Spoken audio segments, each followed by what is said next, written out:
Money is the second highest reason for divorces. It's very important to manage money together at least once, before you get married. Gen X and baby boomer generation, they kind of ditch their accounts. Both partners should contribute 50-50, but one thing to note over here is that it can never be 50-50. What is a system that, in your opinion, works well for a couple? Having that discussion and aligning yourself based on what your goals are, then you can decide on. And I feel money talk is something that people shy away from, but it's essential to talk about money. It's crucial, to, really build that strength of that relationship as well. Something interesting that I came across a couple of years ago was Ramit Sethi's How to Get Rich series on Netflix. And that's the first time I actually heard about how important it is for couples to be talking about money and what a sensitive topic it is. In fact, money is the second highest reason for divorces, right? For a partnership not working out in terms of relationship. So money plays an important factor for a couple, for a family unit. Talking transparently about money is really crucial. It's important to understand who's bringing what. A single person should not be feeling the pressure. And I think, it's a joint effort and it can be very easily done. But I think it's a little uncomfortable to talk about money because it's not a business. You're not a partner. It's an emotional relationship. So it takes a little bit of a mind shift change, and I think we'll get there. We'll get there with the next generation, but very important for couples to talk about money and for the family unit to. I think couples have evolved tremendously over the last, I would say 20 years, right? And this has primarily been driven by information, social media. People see that, how important it is to manage money. What could be pitfalls if you don't talk about money and kind of have that relation with money in your relationship before you get married. Right. So I see a lot of couples doing a myriad of things. It could be Splitwise, Excel, or just kind of WhatsApp groups, or just kind of tracking it in some way. And we figured that, if you live with your partner or you have, I would say, frequent recurring expenses, joint accounts really help. Right. But joint accounts from banks don't cater. They're not even, accessible to unmarried couples. And that's where we came in. And that's why we personally also, individually, as well as together, feel it's very important to manage money together at least once, before you get married. And I don't think so you have to do everything together, right? Save, invest, spend. You don't have to do everything together. Just start with, if you're living together, just handle your expenses in a joint account. That is where you should start. Couples that, whether married, unmarried, they sort of completely make their their finances become completely intertwined to the extent that it becomes one entire chunk. So do you also see it that way, or do you see some other middle ground there? So I haven't, what used to happen in my experience, and even with certain people I know in the Gen X and baby boomer generation, they kind of ditch their accounts. They keep one joint account, and that is both their salary accounts. I've seen my aunt and uncle do this, and I mean, they're pretty happy. So it kind of works for them, where you take it into that, and then either you use credit cards and then you're paying it from there, which makes sense actually. That's actually a pretty easy process as well.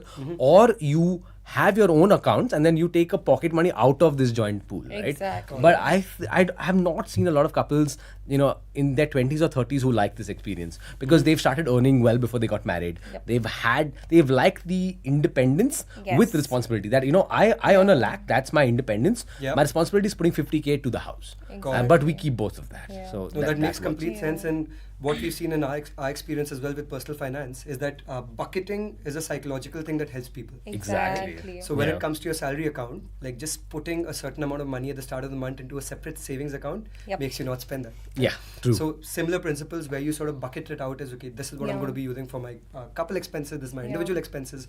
And I think that's a strategy that works really well in general. I think for most relationships, there needs to be contribution from both partners to manage household expenses. But one thing to note over here is that it can never be 50-50. Although, you may feel that both partners should contribute 50-50, but what happens if one person is earning way more than the other person? So in that scenario, both partners should contribute proportionally. So you decide what your split is going to be. If it's 50-50, that's great, but even if it's not, take your pick, 90-10, 80-20, whatever works for you.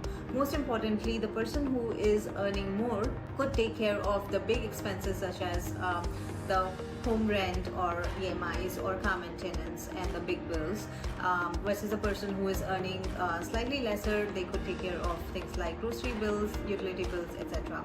And even when it comes to leisure expenses, the person who is earning more could do the big trips and bookings for hotels and flights, which are on the expensive side. And the person who is not earning as much at that point, they can contribute in things like planning dates, movie nights. In that way, both of you will be able to contribute and support each other on day-to-day basis, as well as pamper each other in your own ways. Tracking your finances. So regardless of which one person in a couple is more passionate about finance, I think there has to be someone who keeps a track of all the finances, and you do maintain a certain frequency at which you come back and look at it as a couple as well, right? So decide whether it's monthly, quarterly, 6 monthly for you, but do track your finances. And finally, I would just say sharing and awareness of financial information. I think that's a key aspect of being financially secure and having a financially secure future.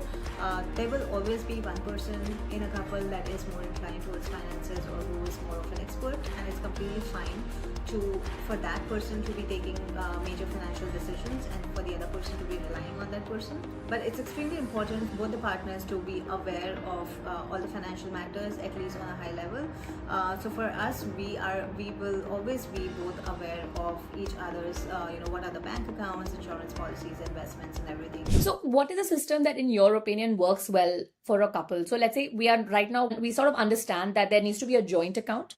And then there is, let's say, the personal account for the husband and personal account for the wife. How would you make this work? Would you recommend them to transfer set amounts of money to the joint account and keep set amounts of money in their own account based on whatever their monthly pay is? Or would you recommend a percentage, like you transfer 80% of your salary and I transfer 80% of my salary, and then whatever is left is what it is for the personal? So how would you make that?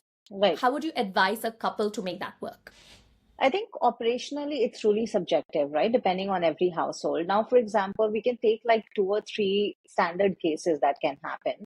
One is like a husband and wife have like, equivalent salary, or very similar range.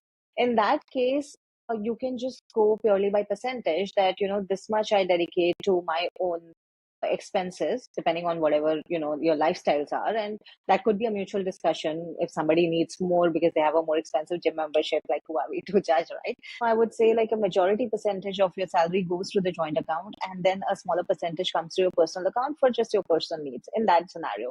Now if one of the partners has like a way too high an income compared to the other partner, doing a standard percentage or a fixed amount might not also be fair, right? In that case, I'd also suggest that why not like have the salaries coming into the joint account straight away. You have the salary credited there, you have the total amount at the end of the month, let's say like 4 or 5 lakhs rupees, right? It's coming into a joint account, and you decide like how much you need for your household expenses, because in your monthly meetings that we discussed earlier, you should know how much your expenses are, your bills or mortgage or rentals, your groceries, all of those things. Based on that, you decide how much you can afford for your own personal expenses, and that can again be a mutual discussion between the primary breadwinner and the one who is financially dependent on whether it needs to be equal or big or small, whatever percentage, right? So these are both the ways that you can actually make it work. But as you can see from my explanation, there's a lot of discussion and communication involved.